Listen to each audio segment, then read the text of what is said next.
कहते हैं ना, ज़रूरत के वक्त गधे को भी बाप बनाना पड़े तो बना लें। तो अगर अपने मुल्क का इंटरेस्ट है तो उसमें हमें कोई प्रॉब्लम नहीं कि इंडिया जीते। अस्सलाम वालेकुम नाज़रीन, नया पाकिस्तान के साथ एक बार फिर से आप सबको खुशामदीद। मैं हूं आपकी होस्ट फरीहा हनीफ और आजकल आपको पता है कि वर्ल्ड कप चल रहा है और वर्ल्ड कप की धूम हर जगह चल रही है। तो मैं आज आई हूं, लोगों के पास जाऊंगी और उनसे सवाल जवाब करूंगी कि इंडिया और इंग्लैंड का मैच है, ठीक है, लेकिन अगर इंडिया जीतता है तो पाकिस्तान को चांस मिल जाता है। तो लोगों का क्या कहना है इस बारे में कि इंडिया को जीतना चाहिए कि नहीं। चलते हैं लोगों के पास और जानते हैं उनके पॉइंट ऑफ व्यू। जैसे कि आजकल वर्ल्ड कप चल रहा है, तो अभी इंडिया और इंग्लैंड का मैच है। अगर इंडिया जीतता है तो पाकिस्तान को आगे चांस मिल जाएगा, ठीक है। तो आप इंडिया के जीतने की दुआ कर सकते हैं कि इंडिया जीत जाए। अगर इंडिया जीते तो पाकिस्तान आ जाएगा। क्योंकि इंग्लैंड बाहर हो जाएगा और फिर पाकिस्तान आ जाएगा। पाकिस्तान को चांस मिलेगा। सो आई से कि इंडिया ही जीते। जीते। वैसे तो सब दुआएं कर रहे होते हैं कि इंडिया हारे, लेकिन अब इंडिया के जीतने की वजह ये है कि पाकिस्तान और इंडिया का मैच हो और पाकिस्तान जीते, तो दैट्स व्हाई। क्यों जीते? Because I am from Pakistan and it's my country, obviously तो हर कोई चाहेगा कि पाकिस्तान ही जीते। तो अगर इंडिया जीतता है तो पाकिस्तान को चांस मिल जाएगा, तो आप इंडिया के जीतने के लिए दुआ कर सकते हैं कि इंडिया जीत जाए ताकि पाकिस्तान आगे आ जाए। जी जी, why not, everything for Pakistan. I mean, वो कहते हैं ना, ज़रूरत के वक्त गधे को भी बाप बनाना पड़े तो बना लें। तो अगर अपने मुल्क का इंटरेस्ट है तो उसमें हमें कोई प्रॉब्लम नहीं कि इंडिया जीते। As long as Pakistan can go up, we have no issues. मतलब अभी सच में ऐसी सिचुएशन आ चुकी है कि गधे को बाप बना लिया। जी जी, बिल्कुल बिल्कुल। अब ये तो नहीं कर सकते कि हम खुद पीछे हो जाएं और इंडिया के हार का वो करें। और वैसे भी पॉजिटिव एटीट्यूड भी यही है कि let them win as well. Even I mean, अगर नहीं भी पाकिस्तान आता तो why think bad for anyone. So I think अभी तो वैसे भी this is like an opportunity, तो we should I mean pray for that. बिल्कुल, पाकिस्तान को जहाँ भी चांस मिलेगा उसके लिए तो हम वतन गोश हैं दुआ करने के लिए कि अल्लाह करे ऐसा हो जाए। तो इंडिया जीत गया तो फिर जाहिर सी बात है कि हमारे चांसेस आगे ख़ास से ब्राइट हैं, रोशन हैं, तो अपॉर्चुनिटीज़ है, तो उसके लिए तो दुआ करनी चाहिए। कभी आपने ऐसा सोचा था कि ऐसा वक्त भी आएगा कि हमें इंडिया के जीतने के लिए दुआ करनी पड़ेगी?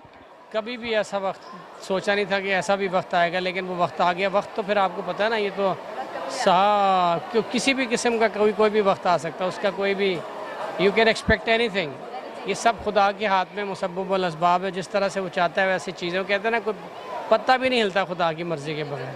तो ये देख लें आप, ये आज ऐसा वक्त आ गया कि हम इंडिया के जीतने के लिए दुआ करें। अच्छा, जैसे कि वर्ल्ड कप चल रहा है, आप सबको ही पता है, तो अब इंडिया और इंग्लैंड का मैच है। अगर इंडिया जीतता है तो पाकिस्तान को चांस मिलेगा, क्योंकि इंग्लैंड तो निकल जाएगा, तो पाकिस्तान को चांस मिलेगा। तो आप चाहते हैं कि इंडिया जीते? बहुत मुश्किल सवाल है, वैसे भी इंडिया आगे। नहीं, मतलब अगर इंडिया जीतेगा तो पाकिस्तान आगे आएगा।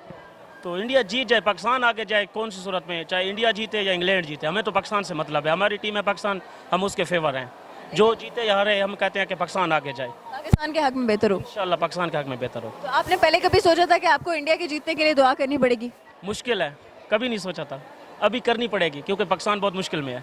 आपसे मैं मैच से रिलेटेड क्वेश्चन करूंगी, ठीक है। जैसे कि आपको पता है वर्ल्ड कप चल रहा है, तो इंडिया और इंग्लैंड का मैच है, ठीक है। अगर इंडिया जीतता है तो पाकिस्तान को चांस मिल जाएगा, तो आप यहाँ पर इंडिया के जीतने की दुआ कर सकते हैं कि इंडिया जीत जाए। देखें, पाकिस्तान इंडिया का जब मैच हुआ तो उसमें जब पाकिस्तान हारा तो हमें बड़ा दुख हुआ। हम तो चाह रहे होते हैं कि यार वर्ल्ड कप हार जाए पर इंडिया से ना हारे। तो अब हम ये चाह रहे थे कि इंडिया ना जीते, भले हम वर्ल्ड कप जीते ना जीते, इंडिया ना जीते। ये बेसिकली हमारे मुल्क से मोहब्बत भी कह लें, इसको कुछ भी कह लें, और इंडिया से दुश्मनी तो खैर हमारा पड़ोसी है, पड़ोसियों का ख्याल रखना चाहिए, लेकिन ये है कि इंडिया जाहिर है एक चिड़ है। बिल्कुल है। तो हम कभी ये दुआ नहीं कर सकते कि इंडिया जीते। पर अगर यहाँ पर तो ये सिचुएशन है ना, अगर इंडिया जीतेगा और इंग्लैंड बाहर होगा तभी पाकिस्तान आ सकता है। नहीं, मैंने वही बात की ना कि हमारी ज़्यादा जो कंसंट्रेशन होती है वो वर्ल्ड कप पे नहीं होती, वो इंडिया पाकिस्तान के मैच में उस पर हो रही होती है। मैंने जैसे पहले भी कहा, वर्ल्ड कप हार जाए पर इंडिया से ना हारे, तो ये होता है थोड़ा सा। यहाँ पर इंडिया जीत जाए या ना जीते, कोई इशू नहीं है, भले जीत जाए, कोई मुश्किल। भले जीत जाए, लेकिन पाकिस्तान के हक में बेहतर होना चाहिए। पाकिस्तान के क्यों बेहतर होना चाहिए? बिल्कुल ठीक कह रहे हैं आप। ये क्योंकि गेम में एक ने जीतना है, एक ने हारना है, तो इसमें हम कोई वो कर नहीं सकते। मतलब हम दुआ तो कर सकते हैं ना, तो इसमें आप इंडिया के लिए दुआ करेंगे कि इंडिया जीते? देखिए, अगर पाकिस्तान का होता तो हम दुआ करते, तो अब ना इंडिया के लिए करेंगे ना इंग्लैंड के लिए करेंगे। लेकिन अगर इंडिया जीतता है ना तो पाकिस्तान को चांस मिल जाता है, ठीक है। इंग्लैंड बाहर हो जाएगा तो पाकिस्तान को चांस मिल जाएगा, तो इसलिए आप इंडिया के जीतने की होप कर सकते हैं, दुआ कर सकते हैं। हम तो कहते हैं जो पाकिस्तान के हक में बेहतर हो वो होना चाहिए। आप न्यूट्रल से जवाब दे रहे हैं, बस जो पाकिस्तान के हक में बेहतर हो वही होना चाहिए। अल्लाह ताला पाकिस्तान को कमरान नसीब फरमाए, अल्लाह ताला पाकिस्तान को बुलंदियां की कामयाबी फरमाए, आमीन। कमरान को पाकिस्तान का होगा इंशाल्लाह, बयान की तरह इंशाल्लाह और फाइनल भी जीतेंगे। मेरा नाम भी सरफराज है, वो धोखा नहीं देगा, मैं भी धोखा नहीं दूंगा इंशाल्लाह। ये दुआ है कि हर सोहेल को बस खेलने दे, इसको बैर ना करे। ठीक है सर। मैं कहता हूँ कि पाकिस्तान का जो मैच है बांग्लादेश के साथ, वो उसको बिल्कुल रिफ्रेश होकर खेलें, क्योंकि ये बहुत मुश्किल मैच है, इसलिए मैं कहता हूँ इसको बिल्कुल फ्रेशमेंट होकर खेलें और जीत सकें। चले अब आमीन भी कर लें। आमीन आमीन।